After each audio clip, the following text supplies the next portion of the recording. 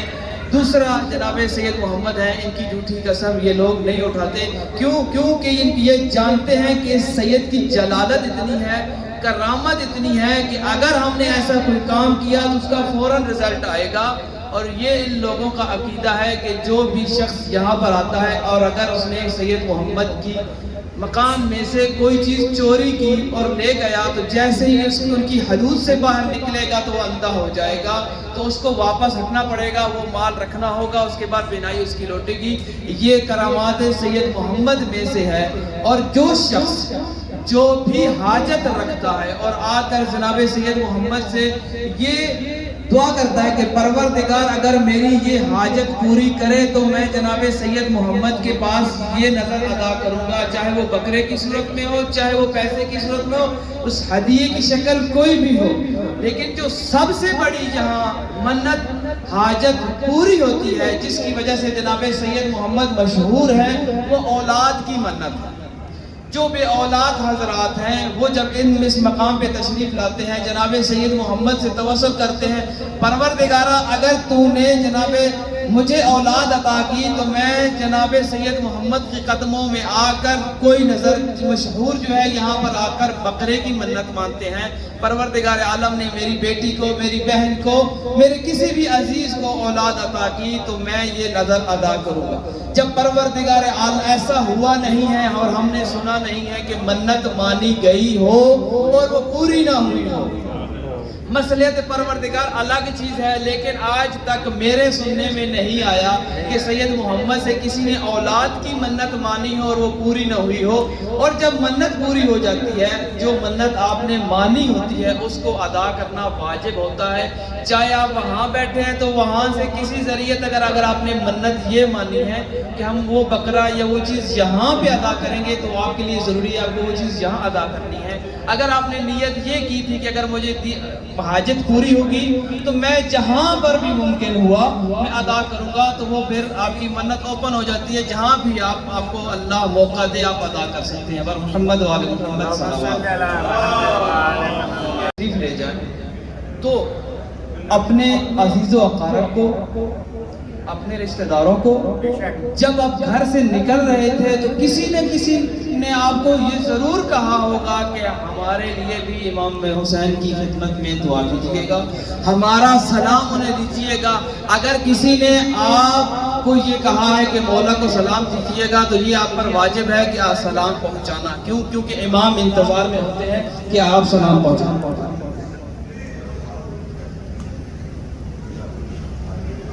اور آپ اگر زیادہ ہے آپ کے پاس تعداد اور نام یاد نہیں ہے تو یہ کہہ سکتے ہیں جس نے مجھ سے کہا ہے.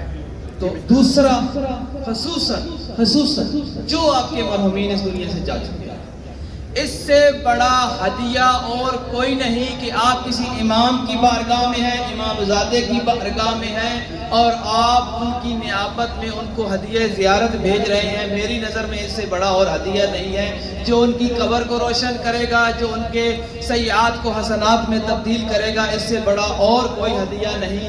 جب بھی کسی امام کی بارگاہ میں جائیں, اب آپ آئے ہیں امام حسین علیہ السلام کا عاشورہ کرنے کے لیے, محرم کرنے کے لیے, تو جس بھی بارگاہ میں جائیں, ابھی سید محمد میں آپ جائیں گے, سب سے پہلے ان کو ان کی جد امجد امام حسین علیہ السلام کا پرسہ دیجیے گا کہ مولا ہم آئے ہیں اور آپ کو آپ کے جد کا پرسہ دیتے ہیں. ہماری ایک ہی حاجت ہے, ہم یہاں پر آئے ہیں پرسہ دینے کے لیے, ہماری ایک ہی حاجت ہے کہ مولا ہمیں بار بار مقامات مقدسہ کی زیارت سے مشرف کریے گا اور آخرت میں بھی آپ کی جد امجد امام حسین علیہ السلام کی شفاعت ہمیں چاہیے. بر محمد وعلی محمد صلوات.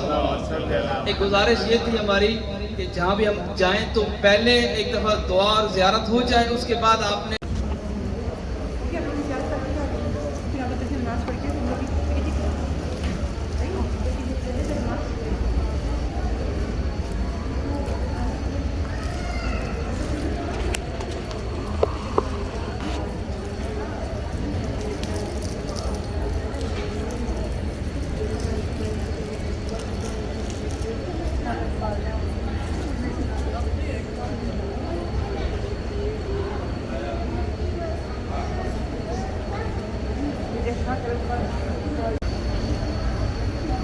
زیارت کی نماز پڑھی حاجت کی نماز یہاں پہ زیارت دو رکعت زیارت ہے سید جس کی محمد. حاجت ہے حضرت حاجت تو مانگنی ہے زری پر. اچھا 2 رکعت زیارت کی.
یہ ہم حضرت سید محمد علیہ السلام کی منت گاہ پہ آئے ہیں کہ زائرین جو یہاں منت مان کے جاتے ہیں یا دنیا بھر میں بیٹھے ہوئے زائرین اپنے گھر بیٹھ کے منت مانتے ہیں اور پھر یہاں وہ منت پوری کی جاتی ہے. یہ قربانی کے بکرے ہیں جو یہاں ذبح کیے جاتے ہیں اور اس منت کو پورا کیا جاتا ہے. پھر اس کا گوشت غربا میں تقسیم کیا جاتا ہے باقاعدہ پکا کے. تو یہ ایک طریقہ کار ہے یہاں کا اور الحمدللہ شکر ہے مولا کا کہ ہزاروں مومنین یہاں آ کے اسی طرح سے قربانی کر کے اور غریبوں میں کھانا تقسیم ہوتا ہے اور گوشت تقسیم ہوتا ہے. اب میں تمام ناظرین سے گزارش کروں گا گھر بیٹھے اپنی منت مانیں اور پوری ہوگی انشاءاللہ پوری ہوگی. میرا ذاتی تجربہ ہے کہ میں نے گھر بیٹھ کے منت مانی اور الحمدللہ وہ پوری ہوئی اور اس کو پھر ظاہر ہے کہ تقسیم کیا گیا. یہیں ہم صرف ذبح کراتے ہیں, ذبح کرا کے ان کے حوالے کر دیتے ہیں کہ آپ خود تقسیم کر دیں. اور یہاں جو منتظمین ہیں انتہائی ایماندار ہیں اور وہ اس کا غربا میں تقسیم کرتے ہیں, کھانا تقسیم ہوتا ہے یا گوشت تقسیم ہوتا ہے. جزاکم اللہ.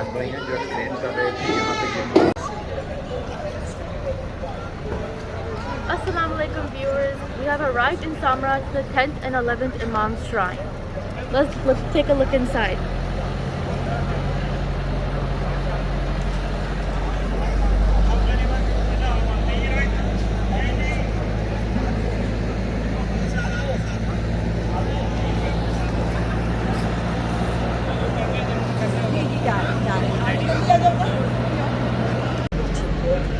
اور ناظرین السلام علیکم.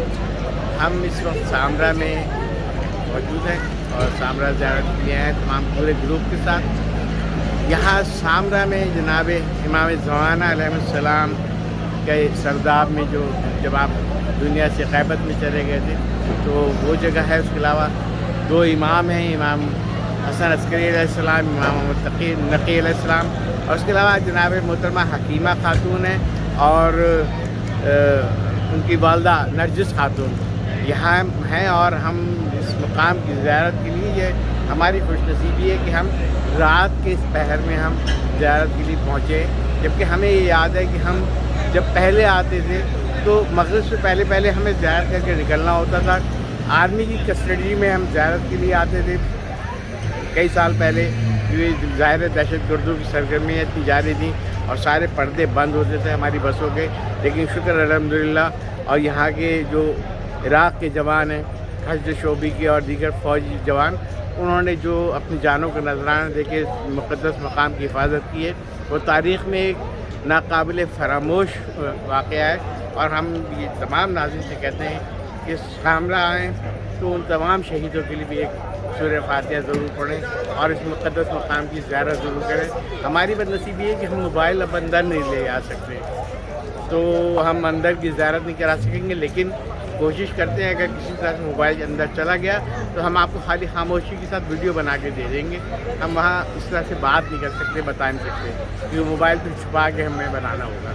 تو انشاءاللہ آپ کے ساتھ پھر کل ہم بات کریں گے، اور ہمیں یہ ظاہر کرتی کازمین فوراً واپس پہنچنا ہے، اور انشاءاللہ کازمین کل کازمین اور کازمین کے بعد کربلا جہاں پرچم کشائی ہے انشاءاللہ ہم وہاں کی زیارت کرائیں گے. بہت شکریہ.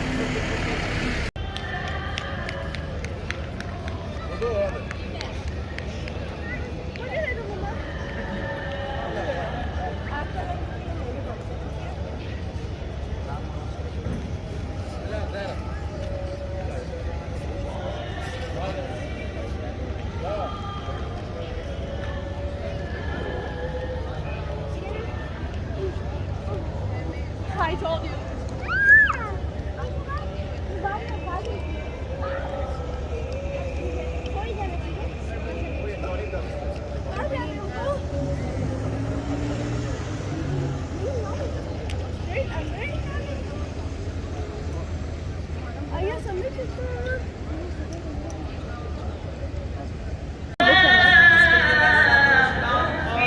نرجس خاتون کی ایک لائن یتیم قبریں ہیں، اور فرنٹ پہ جو ہے وہ جناب حکیمہ خاتون کی قبر ہے.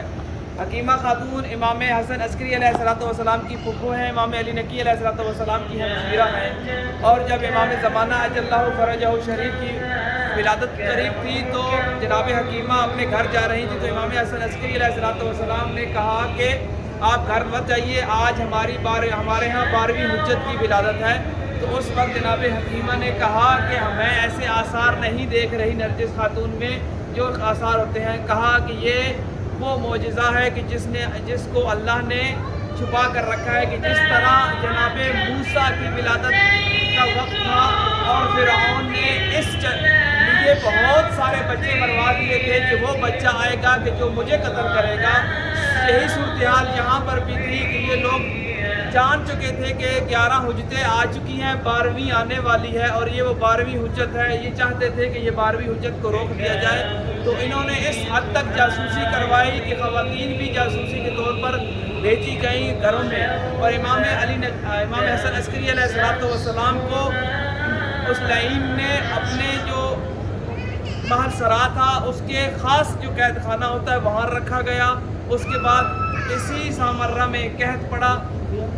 جب قحط پڑا تو ایک نصیری یا عیسائی تھا جو کہ اس نے یہ دعویٰ کر دیا تھا کہ اگر میں دعا کروں گا تو بارش نازل ہوگی. اور جب اس نے یہ دعویٰ کیا تو بہت سارے جو حضرات تھے وہ اسلام چھوڑ کر دوسرے عیسائی کی طرف تبدیل ہونا شروع ہو گئے. تو جب یہ خبر اس حاکم تک پہنچی تو یہ جانتا تھا کہ بہت سارے علماء جو سنی علماء تھے وہ بھی ادھر منقلب ہو رہے تھے. تو اسے اپنی جان کی لالے پڑ گئے اور اپنی حکومت کا ڈر پڑا، تو اس نے امام علیہ السلام کو رہا کیا. تو امام علیہ السلام کے سامنے یہ واقعہ سارا رکھا گیا. امام علیہ السلام نے کہا کہ کل سارے سامرہ کو صحرا میں لے آئیے ہم اور اس کو بھی وہاں بلا لیں، تو وہاں پر سارا یہ ماجرا کریں. دوسرے دن جب بلایا گیا وہاں پر تو امام نے اس شخص سے کہا کہ اب دعا کے لیے ہاتھ بلند کر. جیسے ہی اس نے دعا کے لیے ہاتھ بلند کیے تو بادلوں کی ایک گھٹا بن گئی، گہرے نیلے بادل آ گئے. سب نے دیکھ کر حیران رہ گئے کہ ایک عام بندہ عیسائی بندہ ہو کر اس طرح دعا مانگ رہا ہے، اور نیلے بادل جو ہے وہ آ گئے ہیں برسنے کے لیے. امام علیہ السلام نے اپنے صحابی کو کہا کہ جاؤ اس کے ہاتھ میں جو چیز ہے وہ لے لو. جیسے ہی وہ امام کے صحابی کے اس ہاتھ سے وہ چیز لے لی تو جیسے ہی وہ چیز ہاتھ سے لی تو بادل واپس پلٹ گئے. امام علیہ السلام نے اس کے بعد دوبارہ دعا کی. دعا جیسے امام علیہ السلام کی ابھی دعا ختم نہیں ہوئی تھی تو بادلوں نے برسنا شروع کر دیا. اب اتنا بڑا واقعہ ہوا تھا کہ آخر کیا وجہ تھی، وہ کون سی چیز تھی جس کی وجہ سے وہ ہاتھ بلند کرتا تھا اور بادل آ جاتے تھے.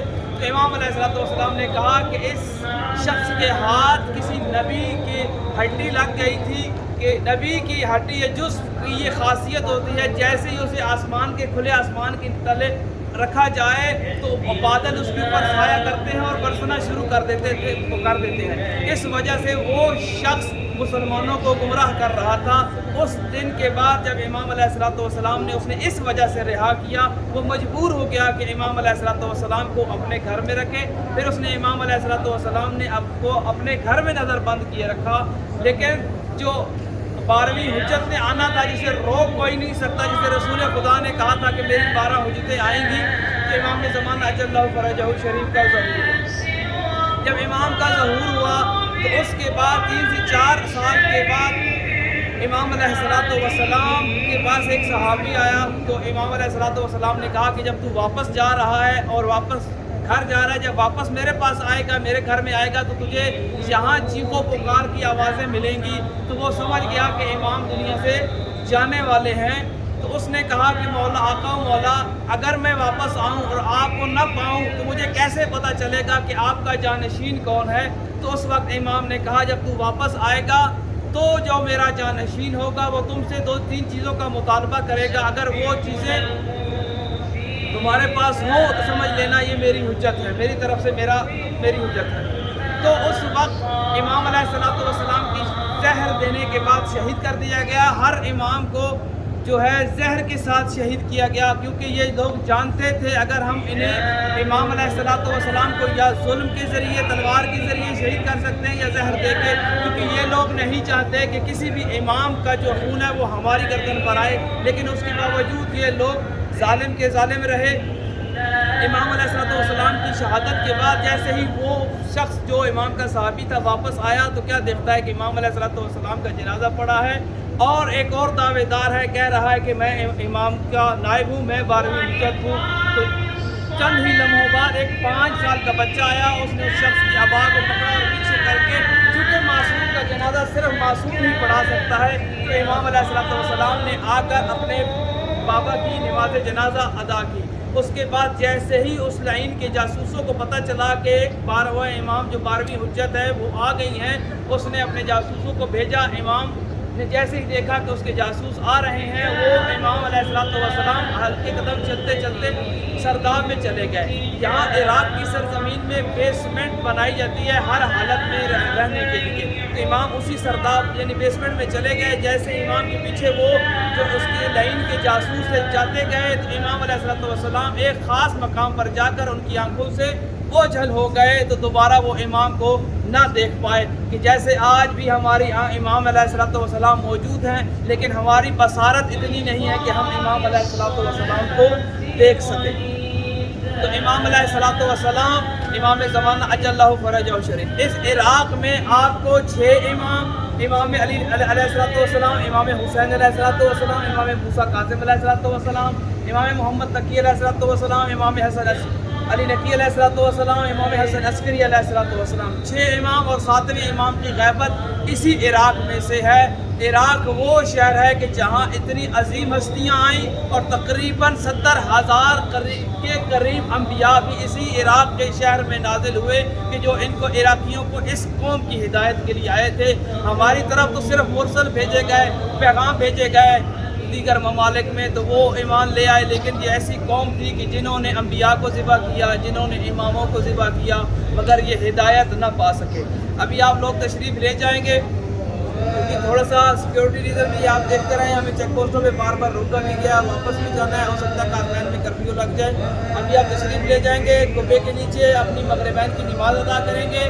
2 رکعت نماز امام علی نقی علیہ الصلوۃ والسلام زیارت پڑھیں گے, امام حسن عسکری علیہ الصلوۃ والسلام, جناب حکیمہ خاتون, جناب نرجس خاتون, اور جناب نرجس خاتون کی 2 رکعت نماز آپ نے قضاء حاجت پڑھنی ہے. جو بھی آپ کی حاجت ہے پروردگار عالم آپ کی حاجت پوری فرمائے. جیسے آپ خواتین زیارت کر لیں گی, آپ اسی سائٹ پہ سرداب ہے, وہاں سے آپ کسی بھی خادمہ سے پوچھ لیں گی کہ سرداب کس طرح ہے, وہ آپ کو سرداب دکھا دیں گی. وہیں سے آپ نے زیارت کرنے کے بعد 2 رکعت امام زمانہ پڑھنے کے بعد واپس کسی جگہ میں تشریف لے آئیں گی, تاکہ پر وقت یہاں سے نکلا جائے. بر محمد والے محمد صلی اللہ علیہ وسلم. آپ لوگ کو الگ الگ نہیں آئے گا, سب ساتھ رہیں گے, کوشش کریں ساتھ رہیں. ابھی زیارت پڑھتے ہیں. بسم اللہ الرحمن الرحیم. اللہم صلی علی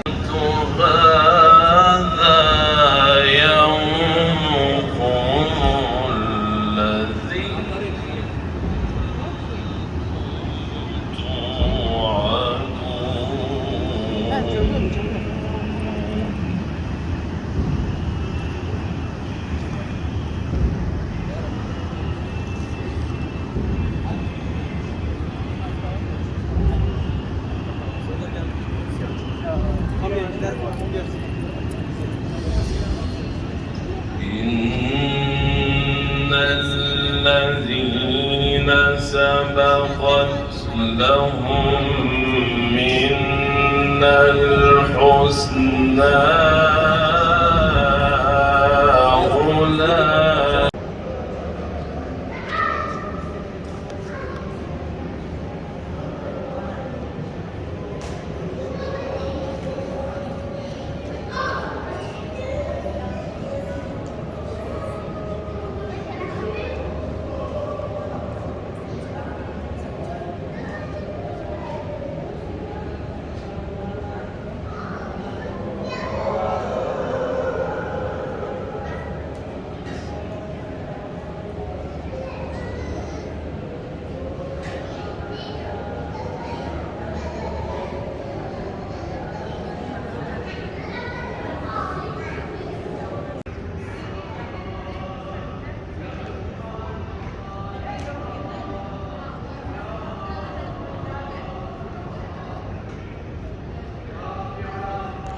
اس وقت ہم روضہ امام علی النقی اور امام حسن العسکری پر کھڑے ہیں.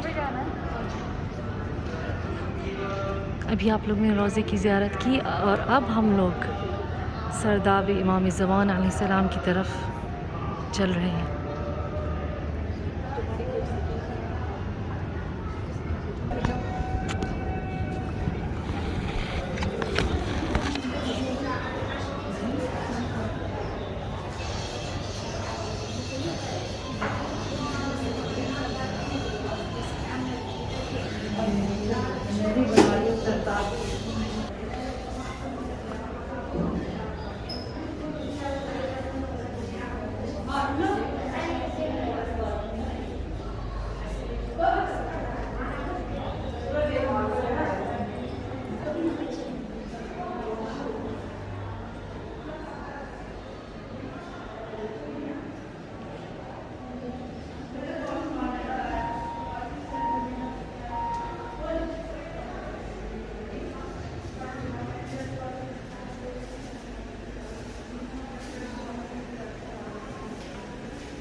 اب ہم سرداب کے اس حصے میں داخل ہو رہے ہیں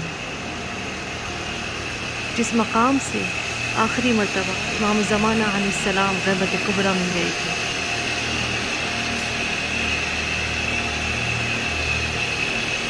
یہ مقام پہلے بہت ہی چھوٹا سا کمرہ تھا جو اب بہت وسیع کر دیا گیا ہے.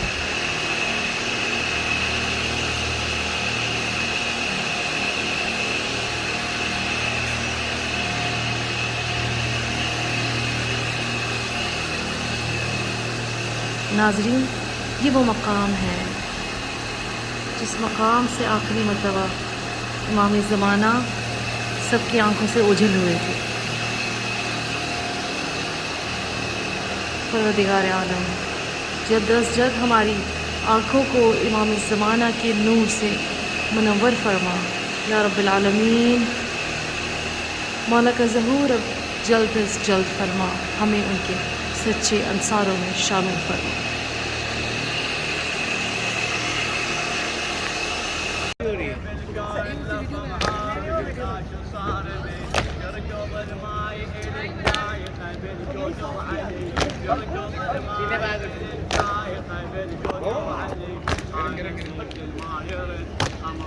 معاي المرج ونوي السيوف بالطوف ويا خيت تدللي ونوي السيوف بالطوف ويا خيت تدللي وسمية بين ايديا بين ايديا الله وسمية بين ايديا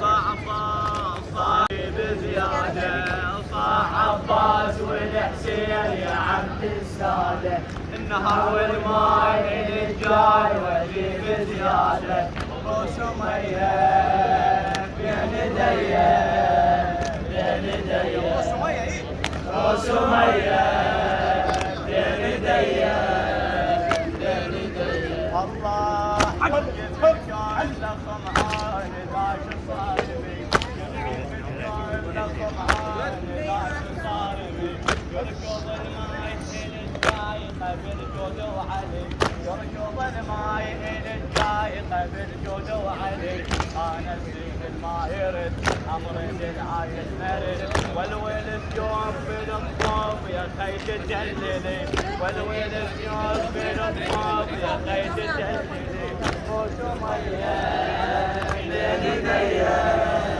بين ايديا وسمية